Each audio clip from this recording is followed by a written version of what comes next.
Përshëndetje të nderuar zonja dhe zotrin, përshëndetje të dashur miq, ja ku po takohemi sërish së bashku për të ndarë me ju histori të bukura. Për të ndarë me ju tashmë gëzim. Nuk do të ndajmë lot. Nuk do të flasim për parashjevin dhe vuajtjet e saj, por do të flasim për një rikthim të bukur. Do të flasim për artin e saj dhe do të flasim për ndjesin që parashjevia ka në shpirt për të ndjekur ëndrat dhe për të vazhduar ëndrën e madhe. Parashjevi Simaku, ju e dini shumë bukur që në ditëlindjen e të madhit të Zotit Fadil Berisha, fotografit me famë botërore, ka kënduar këngët e bukura shqipe dhe pas 20 vitesh u ringjit përsëri në këtë skenë gjigande. Parashjevi Simaku na i këndojti këngët më të mrekullueshme, por duke bërë provat më hershme. Unë sot do t'ju sjell një video që jam shumë i bindur që ju nuk e keni parë, është nga arkiva e parashjevis, ku parashjevia gjatë provave këndon këngë të bukura shqip dhe tregon dinjitetin e një gruas, një zonjës, artistes në mënyrën se si vishet dhe se si qëndron ajo.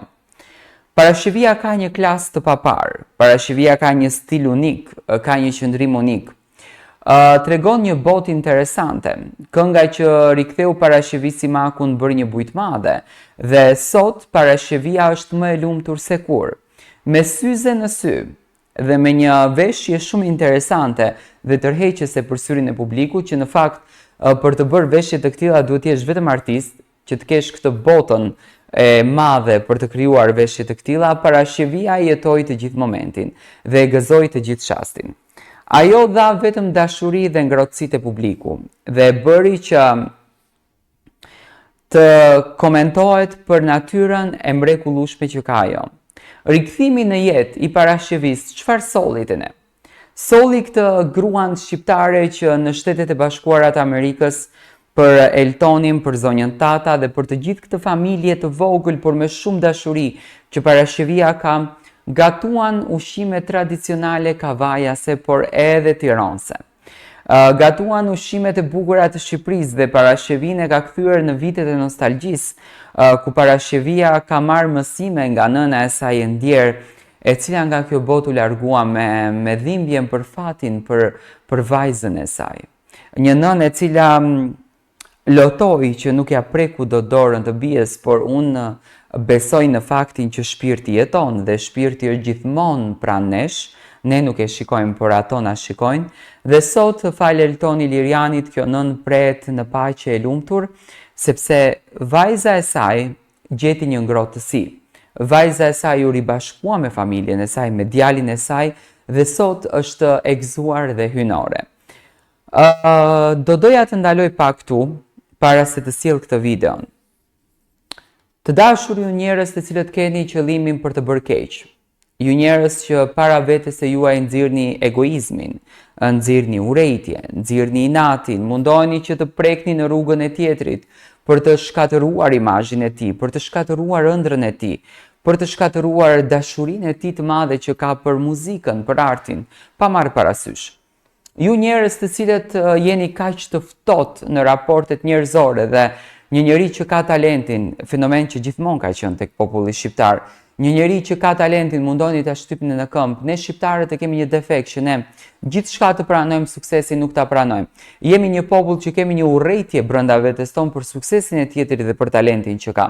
Dhe këtë duhet ta pranojmë, pa marrë parasysh na pëlqen apo s'na pëlqen ta themi publikisht, ne duhet ta themi këtë gjë.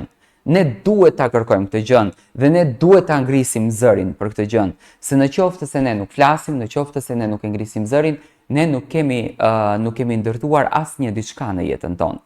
Dhe në këtë rast dua të them që zonja Parashjevi sot kthehet jo me dëshirën e artistëve, jo me dëshirën e njerëzve të cilët dikur e kanë quajtur mike, e kanë quajtur shoqe, sepse askush nuk doli ta mbështet, askush nuk doli të thotë një fjalë për të, dhe askush nuk e mori guximin që të merret me Eltonin për zonjën Parashjevi.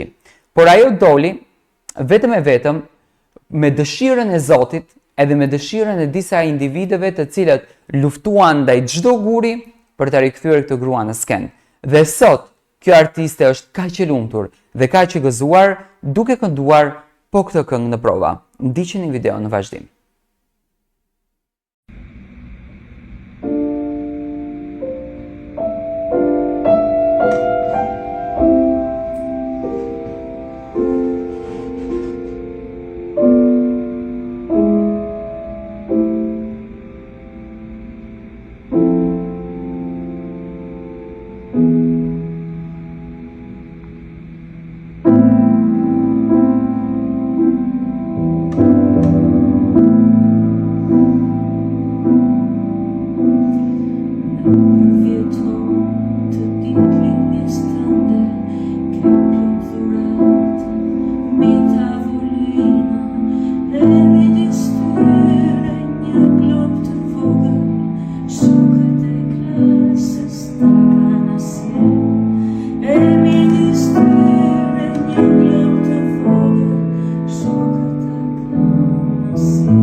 The best.